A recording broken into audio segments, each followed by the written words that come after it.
Hari ini berakhirnya kursus asas haji bersiri 2025-2026 di Masjid Jamek Kajang. Selain daripada itu, pelbagai aktiviti ada. Lepas semuanya tamat, mesti ada makan-makan kan? Jom kita tengok siapa yang masak. Wah, bukan main banyak lagi durian ni. Bukan itu aja, buah manggis pun ada juga. Inilah dia kedai Kak Ros. Kak Ros ni dah terkenal tau oleh penduduk tempatan. Sedap-sedap semua masakannya tau. Kak Ros ni juga menerima tempahan untuk buat majlis akikah, majlis pertunangan dan sebagainya dengan harga serendah RM5. Banyak juga agensi-agensi yang membuat tempahan dari Kak Ros ni. Dessert hari ni bukan calang-calang geng. Ada buah durian, ada buah manggis. Untuk menu hari ini, nasi berani bersama dengan ayam bawang beserta dengan kari kambing, ajar dan juga papadam. Selesai kursus haji, tengoklah Tuhan, tak menang tangan Kak Ros. Kalau korang nak makan masakan Kak Ros ni, bolehlah terus datang ke kedainya. Kedainya bersebelahan dengan Pesuruhjaya Sumpah Hadapan Masjid Jamek Kajang. Kalau hari biasa, kedainya menjual nasi campur dan juga cendol. Nasi ayam pun ada juga geng. Wah, jemaah kita dah tak sabar nak makan tu. Bahagian muslimin dah settle. Kita tengok di bahagian muslimah pula.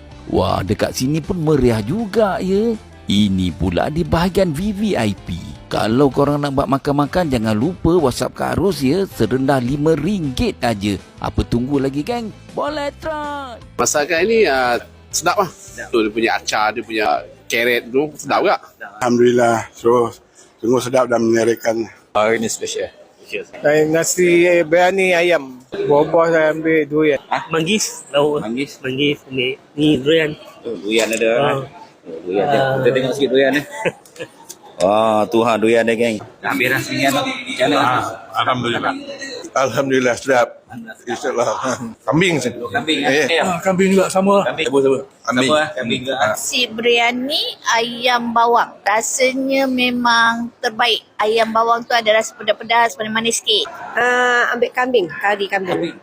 Alhamdulillah sedap. Bukan kari kambing. Masakan sedap. Masakan Alhamdulillah. Ini koinsiden Kak Ros. Dia ni koinsiden semalam birthday dia. Habis dia infak banyak barang. Alhamdulillah, syukur. Time dia masak kita rotate. Time dia memang extravagant. Alhamdulillah. Dessert durian. Alhamdulillah, masakan hari ini sangat memuaskan. Nasi berani, ada kambing, ada daging. Sungguh memuaskan. Bismillahirrahmanirrahim. Assalamualaikum warahmatullahi wabarakatuh. Kita panjatkan kesyukuran kepada Allah Subhanahu Wa Taala kerana dengan keizinannya